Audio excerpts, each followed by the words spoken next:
Jesus, amém? Quantos estão felizes com Jesus nessa noite de Gareiro? Eu estou muito feliz nessa noite, por essa oportunidade. Primeiramente, quero externar a Deus a minha gratidão, por mais uma vez estar aqui nessa casa. Já estivemos aqui outras vezes. Essa noite eu confesso que eu estou um pouco nervoso, não apenas de meus amigos que estão aqui, amigos de perto, amigos de longe, amigos que um dia eu também hei de ver na glória, amém? Quero agradecer a Deus pela vida da minha pastora, que também é minha mãe, pela vida do meu pastor, pela vida do meu pai, pastor, amém? Que é meu pai e meu pastor também, amém? Agradeço a Deus pela vida da minha esposa, Samara, levita, pregadora da casa do Senhor. Às vezes ela tenta correr, mas Deus tem um chamado grande, amém? Também está conosco essa noite a missionária Esther, ali com 2 meses de idade.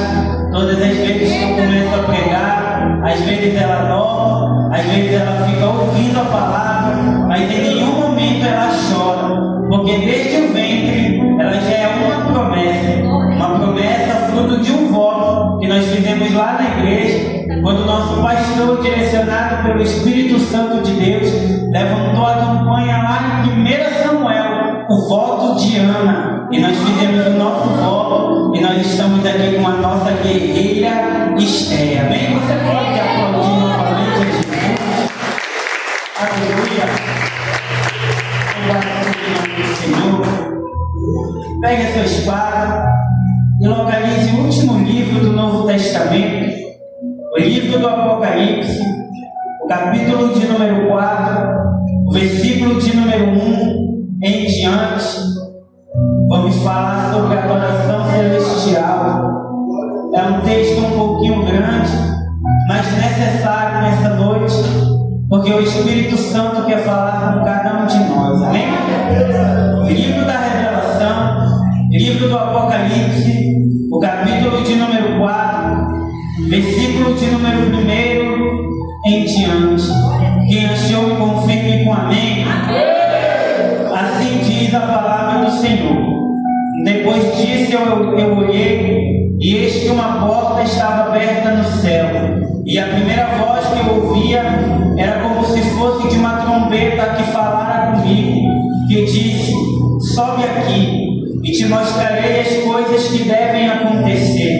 E imediatamente eu estava no Espírito, e eis que um trono estava posto no céu, e um assentado sobre o trono, e aquele que estava sentado era semelhante na aparência à pedra de jaspe e de sardônica, e havia um arco-íris ao redor do trono, pelo que parecia uma grande esmeralda, e ao redor do trono havia 24 assentos, e sobre os assentos eu vi 24 anciãos assentados, vestidos de vestes brancas, e eles tinham sobre suas cabeças coroas de ouro, e do trono saíam relâmpagos, trovões e vozes, e havia 7 lâmpadas de fogo que queimavam diante do trono, que são os 7 Espíritos de Deus, e diante do trono havia um mar de vidro semelhante ao cristal, e no meio do trono e ao redor do trono havia 4 animais cheios de óleo na frente e atrás,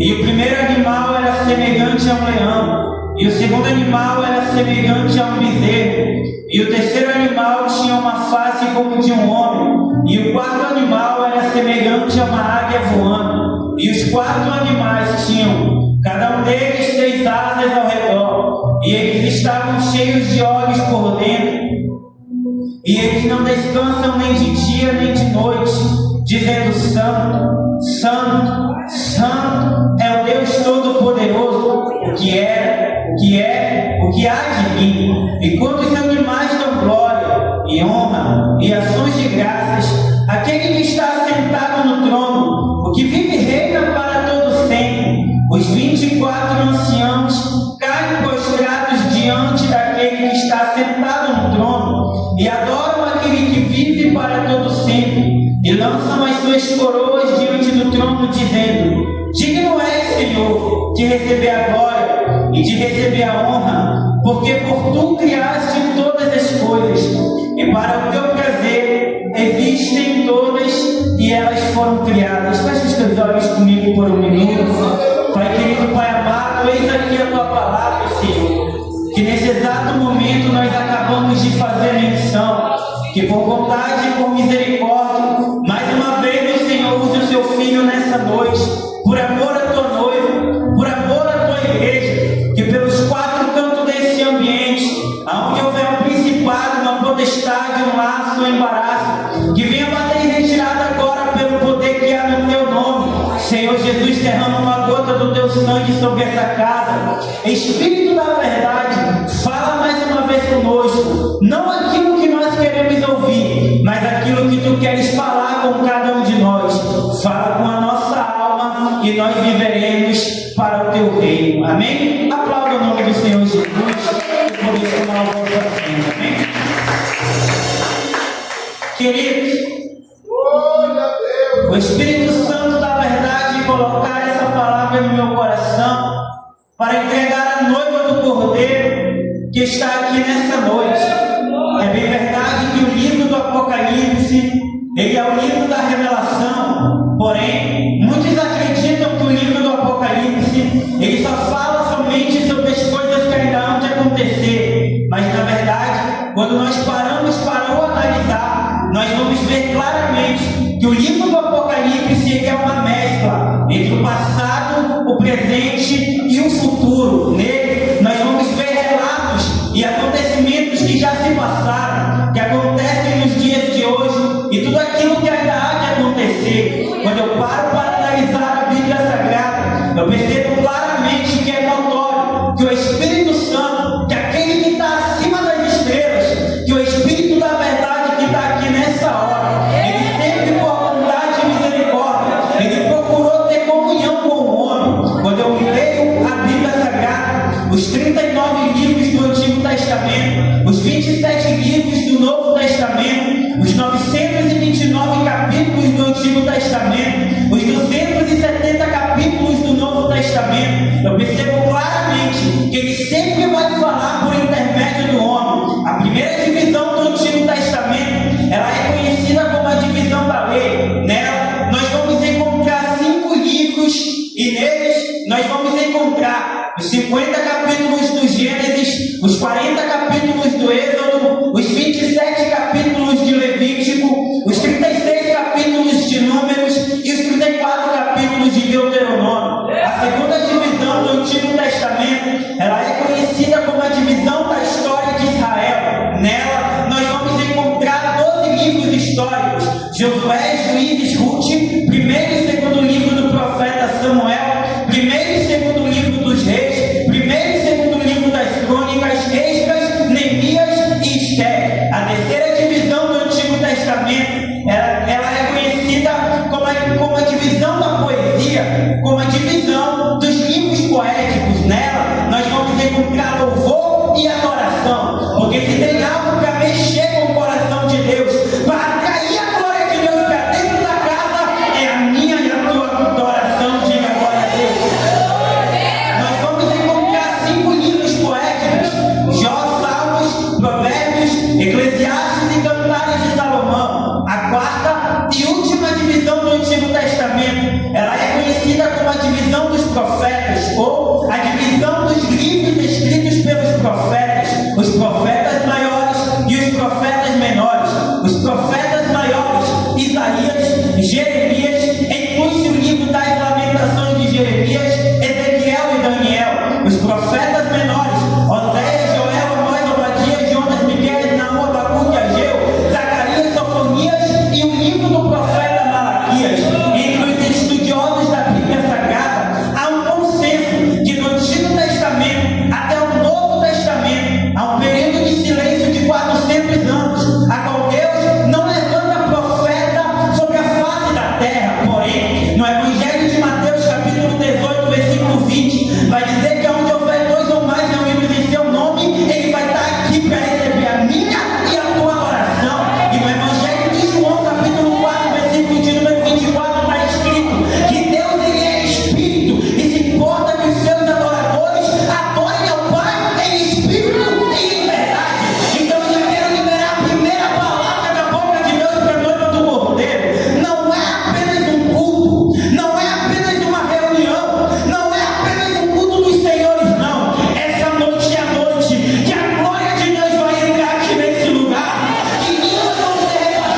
Mateus, Tadeu, Lepeu, apelidado de Tadeu, Simão, o Zelote, e também Judas, o Iscariote, percebendo que depois que Judas trai a Jesus, que ele próprio tira a sua vida, ou melhor, que ele tenta tirar a sua própria vida. A história diz que Judas vai tentar morrer enforcado, mas a história também vai dizer que a corda quebra, ele cai e ali naquele lugar ele morre. É tirado a forte e o novo apóstolo é Matias.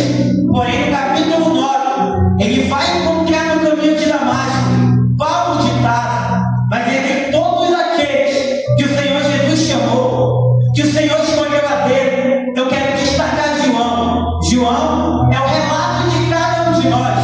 Quantos de nós aqui, meu querido irmão Wilke, temos um temperamento igual de Pedro?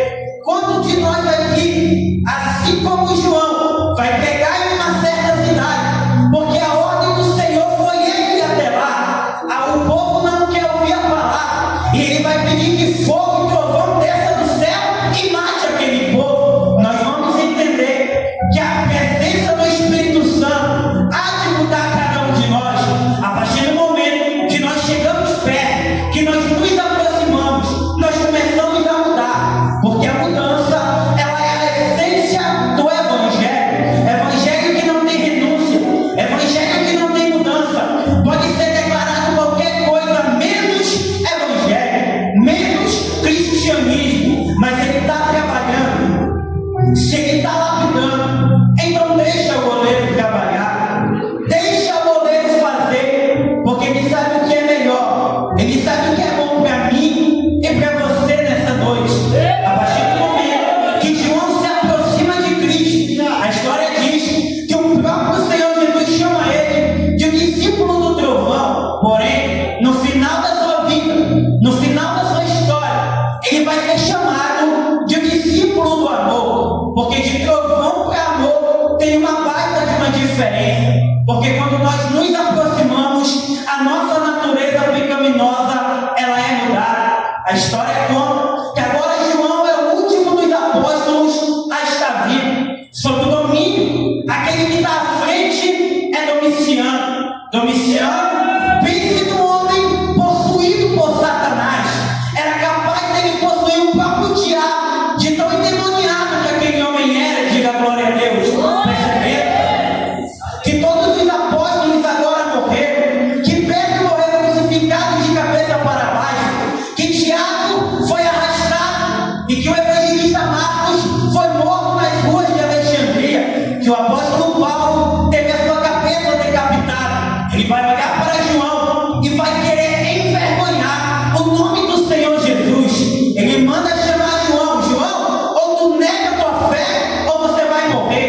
está vendo. Eu olhei e eu vi que ele já não era mais o mesmo. Já não era mais o mesmo de cabelos castanhos, olhos castanhos, não. Agora seus olhos eram como chama de fogo. Agora seus pés eram como latão polido e reluzente. Agora ele usava um cinturão de ouro. Agora na sua coxa estava escrito Rei dos Reis e Senhor dos Senhores.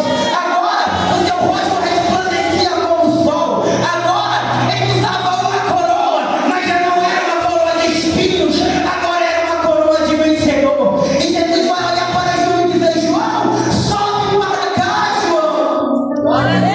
O corpo do velho João fica aqui na ilha de Patmos. João passa pelo primeiro céu, que é o céu que nós conhecemos. João passa pelo segundo céu, onde ficam as galáxias. João chega até o terceiro céu. O judeu, ele acredita que tem 7 céus, mas aí já é outra palavra, diga glória a Deus. João, agora ele está pisando no terceiro céu. E eu, particularmente, não queria estar na pele de João. Imagina, você ser sendo um homem maldito, pobre, cego e nu, cheio de defeito, cheio de erro, cheio de falha. Você é tirado dessa atmosfera que você conhece e é colocado em um lugar que você nunca viu. João vai escrever que as ruas são de homens de cristal. Porém, o texto sagrado vai dizer que o céu onde nós vamos morar não é feito de nada que há aqui. João, escrevendo, vai dizer, para trazer para os nossos dias, que as ruas são de homens de cristal. Mas eu quero liberar uma palavra profética. Ela é mais linda do que o ouro, ela é mais linda do que o cristal. Então, se você está na luta, na prova, não cessa de adorar, porque você vai caminhar por esse lugar um dia. João não é o primeiro homem a pisar no terceiro céu.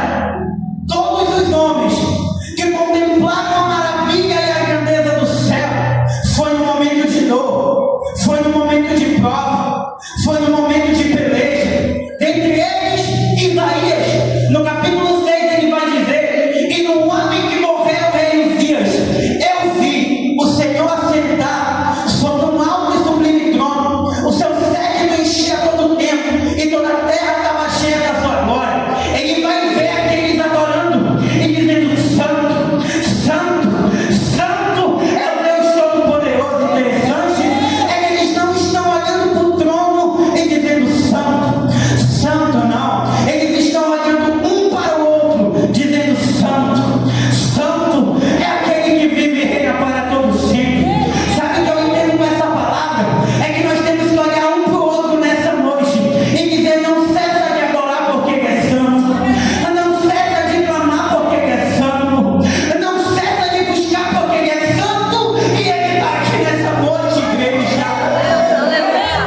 O segundo homem a pisar no céu, apóstolo Paulo, por conta do seu espinho na carne, por conta da sua soberba, ele não vai escrever dizendo que era ele. Segunda carta de Paulo aos Coríntios, capítulo 12, versículo 2, ele vai dizer: eu conheço um homem que aqui, se dentro do corpo não sei, se fora do corpo também não sei, há 14 anos foi arrebatado em espírito e viu as grandezas do céu. Porém, agora João está pisando no terceiro céu e ele já recebe uma ordenança.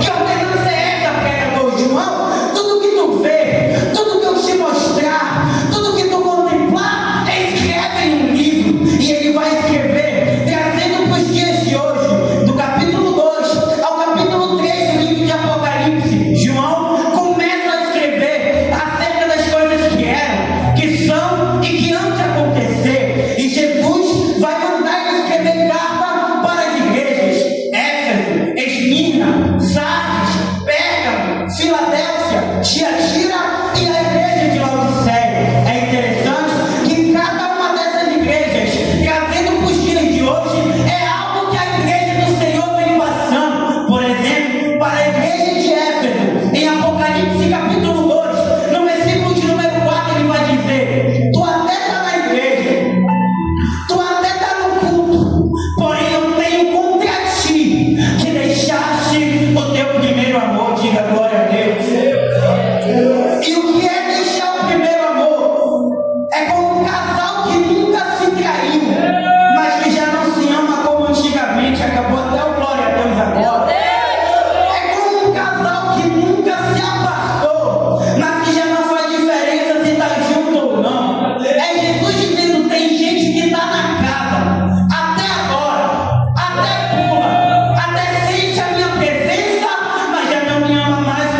estrategicamente.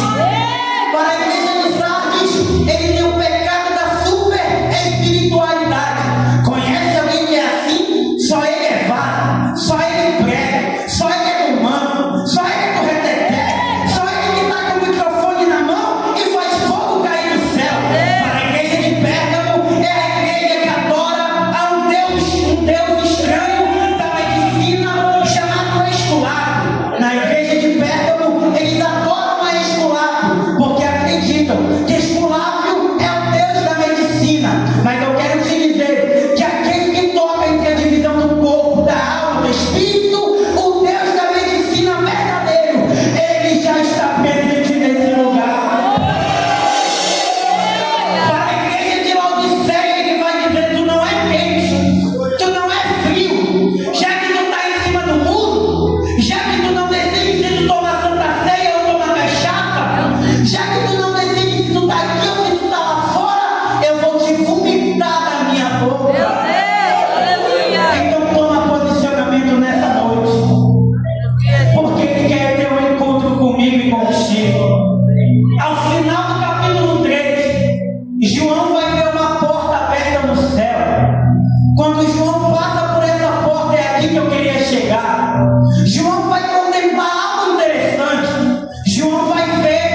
E o livro da vida selado com 7 selos. E João vai ver o cordeiro. E João vai chorar. E eu me perguntei, Senhor, o céu é onde nós queremos morar. João está no céu e ele está chorando. João está chorando porque se o livro não fosse aberto, nós não estaríamos aqui agora. Tem um pensamento meu, não está na Bíblia. Mas eu acho que João é o último homem a chorar no céu. Porque em Apocalipse capítulo 21 ele vai dizer: eu vi um novo céu e uma nova terra. Porque o primeiro céu e a primeira terra já passaram. E o mar já não existe. E eu vi a cidade santa, Nova Jerusalém, que do céu descia ataviada como uma noiva adornada para o seu esposo. E no versículo 4 ele vai dizer: e lá já não haverá morte, e lá já não haverá pranto, e lá já não haverá dor. Ezequiel no capítulo 47, ele vai ver as águas que correm em toda a cidade santa. Tem uma água aqui nessa noite. Aleluia. O Espírito Santo da verdade está aqui nesse lugar. E ele manda dizer nessa noite que ele está repreendendo o espírito de morte. Aleluia.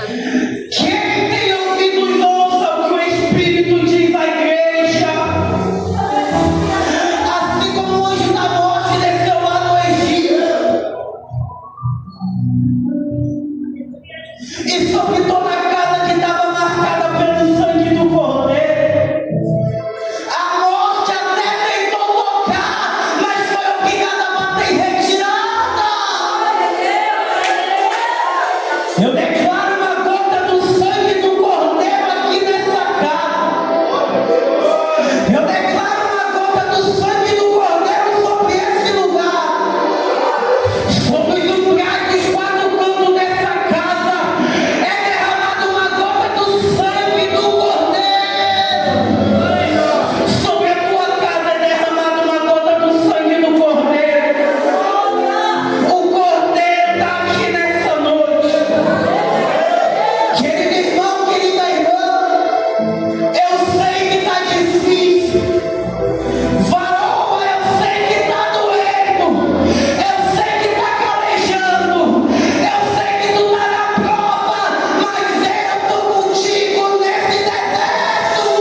lugar.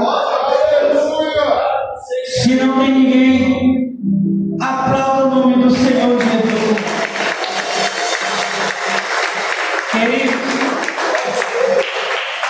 até aqui me usou o Senhor. Que essa palavra possa ficar no seu coração. E que você saia daqui totalmente transformado. Antes de entregar a minha oportunidade, eu e a minha esposa, nós estamos fazendo um trabalho missionário pelo nosso canal no YouTube. Porque a rede social, ela tem que ser uma extensão do nosso ministério. Nós colocamos a oração das 3 horas da madrugada, oração da manhã, oração da meia-noite. E aqueles que quiserem orar conosco, nos acompanhem. Certo dia estava eu sem força e começou a chegar comentários lá no nosso canal. Varão, ora pela minha vida, ora pela minha casa, porque o Senhor disse que no nome dele nós faremos coisas maiores. Então a rede social tem que ser uma ferramenta para pregar o Evangelho. Depois nos procure. O nome do canal é Mateus Magalhães, pregando a palavra. Amém? Mais uma vez eu quero agradecer a minha oportunidade. Aplauda o nome do Senhor Jesus.